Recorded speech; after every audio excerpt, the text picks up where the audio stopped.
Hi friends, welcome to Shiva tutorial. Friends, ఈరోజు పీడిఎఫ్లో 6th 7th చాలామంది తీసుకున్నారు. అసలు ఎక్స్పెక్ట్ చేయలేదు అంతమంది రియాక్ట్ అవుతారని. అందరికీ కొంచెం డిలే అయినా సరే పంపించగలిగాను. అది కేవలం కొంచెం స్కాన్ దగ్గర కొంచెం లేట్ అయిపోయింది, అందుకని ఆ విధంగా జరిగింది. నెక్స్ట్ టైం అలా జరగకుండా చూసుకుంటాను. చాలామంది 6th 7th ఏంది 16th ఉంది ఏంది బ్రో అది ఇది అని చెప్పారు. మనకి అది బేసిక్. 6th 7th బేసిక్ తెలవకుండా ఖచ్చితంగా మనం 8th దానికి వెళ్తే ఖచ్చితంగా కన్ఫ్యూజ్ అవుతాం. కాన్సెప్ట్ అనేది కదా మనకి ఇంపార్టెంట్. 6th 7th కనుక నేర్చుకొని మనం 8thలోకి వెళ్తే ఖచ్చితంగా 8th 9th 10th మొత్తం ఒక సిరీస్లో ఉంటాయి. కాబట్టి 6th 7th ఏంటంటే ఫౌండేషన్, దానికి ఖచ్చితంగా అనేది మనం చదివే వెళ్ళాలి. చదవకుండా వెళ్తే మాత్రం 8th అనేది మనకు అర్థం కాదు. మీకు చూడండి, ఇది ఒకటి చూపిస్తాను. ఇదిగోండి, ఇది 8th బయాలజీ కణము. అక్కడ మనకి 7thలో ఏం చేశారంటే జస్ట్ ఇంట్రడక్షన్ ఇచ్చారు. అమీబా గురించి ఇచ్చారు కదా 7thలో. ఇక్కడ అమీబా గురించి ఇచ్చారు. అక్కడ మిథ్యాపాదాలు ఇచ్చారు కదా, ఇక్కడ ఇచ్చారు. చూడండి, అంటే అమీబా ఆహార సేకరణ ఏ విధంగా జరుగుతుంది, లేకపోతే దాని మార్పు. మరలా ఇక్కడ అలాంటి ఒక ఏకకణానికి ఉదాహరణ తెల్ల రక్త కణాలు. మరలా ఇక్కడ కణం గురించి కణజాలం అని అక్కడ మనకు వచ్చింది. ఇక్కడ మొత్తం కణజాలం అంటే ఏంటంటాడు. ఇక్కడ ఒక విషయం ఏంటంటే కొంతమంది బుక్కులోనంట వాళ్ళు తీసుకున్న బుక్కులో రిక్తికలు జంతు కణంలో ఉండవు అని చెప్పారు. అయితే ఇది ఎన్సీఆర్టీ బుక్. ఈ ఎన్సీఆర్టీ బుక్లో ఏముందో మీరే చదవండి. పెద్ద రిక్తికలు వృక్ష కణాలలో సహజం, జంతు కణాలలో చిన్న రిక్తికలు ఉంటాయి. పొద్దున ఒక పర్సన్ నాతో మాట్లాడినప్పుడు, ఒక అబ్బాయి మాట్లాడినప్పుడు ఈ విషయం దగ్గర జంతు కణంలో రిక్తికలు ఉండవు అని చెప్పారు. ఒకవేళ మీకు తెలిస్తే మాత్రం చెప్పండి. బుక్లో అయితే ఖచ్చితంగా ఉంటాయని చెప్పి ఉంది. నేను గూగుల్లో కూడా సెర్చ్ చేసినాను. సెర్చ్ చేస్తే జంతు కణంలో రిక్తికలు అనేవి ఉంటాయి అని చెప్పి అన్నాడు. ఇంకా మనకు అర్థం కావాలంటే ఇది డయాగ్రాము.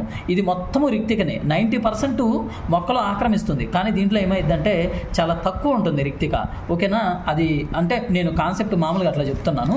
ఓకేనా? ఇవి మొత్తం అదే మనకి, ఇవి మొత్తం ఎన్సీఆర్టీ. ఇదేంటంటే మనకు పొయ్యే కొద్ది బేసిక్. ఇదిగో హైడ్రా వచ్చింది కదా మనకి, హైడ్రా, కోరకి భవనం, ఇవి కొంచెం డెప్త్. కాబట్టి అది చదివిన తర్వాతనే ఇక్కడికి రండి. ఇంకోటి ఏంటంటే 8th 9th PDF, 8th 9th 10th PDF కూడా అడుగుతున్నారు. చాలా తొందరలోనే చేస్తాను, ఎందుకంటే కొంచెం వర్క్ ఉంది.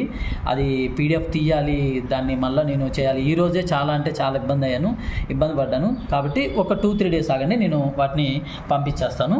నెక్స్ట్ వచ్చి ఈ 6th 7th ప్రైజ్ ఉంది కదా, 6th 7th 59కి పెట్టాం కదా. మామూలుగా అయితే ఎక్కువ పెడదాం అనుకున్నాను, కాకపోతే మన సబ్స్క్రైబర్లు ఉన్నారు కదా, మన యూట్యూబ్ ఫ్యామిలీ మెంబర్స్ ఉన్నారు కదా, వాళ్ళ కోసం అని చెప్పేసి నేను 59కి పెట్టాను.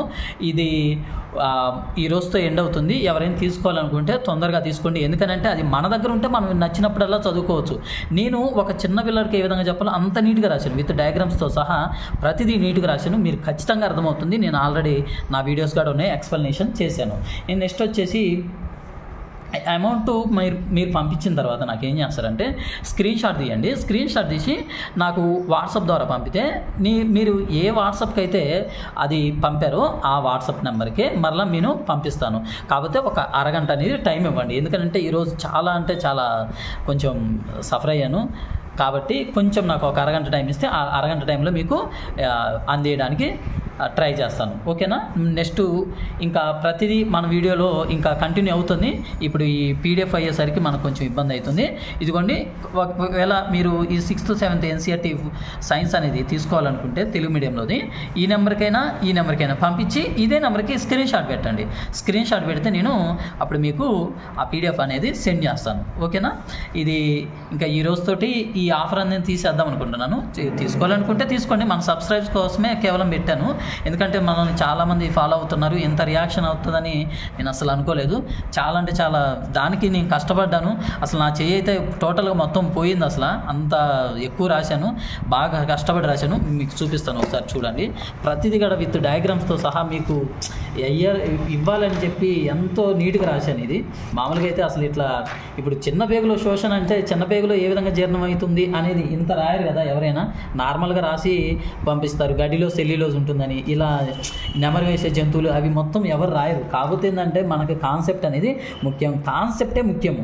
అందుకనే నేను ఏ ఒక్క బిట్టు కూడా మీకు ఎక్కడి నుంచి పోకూడదు, సైన్స్లో 25కి 25 రావాలనేదే నా తాపత్రయము. ఒక్కళ్ళైనా సరే మీరు ఈ పీడిఎఫ్లు అయిపోయి మీరు చదువుకొని జాబ్ కొట్టిన తర్వాత బ్రదర్ మీరు ఇచ్చిన పీడిఎఫ్లు అనేది మాకు చాలా ఉపయోగపడ్డాయి అనే ఆ ఒక్క కామెంట్ ఒక్క మాట అనేది నేను ఎంతో సంతోషంగా ఉంటాను. ఓకేనా? మీరు సక్సెస్లో నేను ఖచ్చితంగా ఎప్పుడు నేను చేయగలిగిన ప్రతి సాయం అనేది మీకు చేస్తూ ఉంటాను. ఓకేనా? Thank you friends. Next video ఇంకా కాన్సెప్ట్ అనేది వెళ్ళిపోతాను. ఓకేనా? నెక్స్ట్ కాన్సెప్ట్ అనేది చెప్పుకుంటా వెళ్తాను.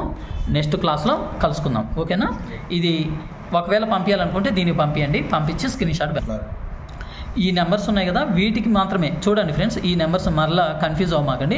వీటికి పంపించిన తర్వాతనే మీరు ఏ నెంబర్కి అయితే పంపిస్తారో ఆ నెంబర్కే స్క్రీన్ షాట్ పెట్టండి, మీకు ఆ పీడిఎఫ్ అనేది పంపించడం జరుగుతుంది. ఓకేనా? Thank you friends. Next class మంది ఉంది 7th లాస్ట్ది కాంతి ఒకటి అయిపోతే 8th కణంలోకి ఎంటర్ అవుదాం.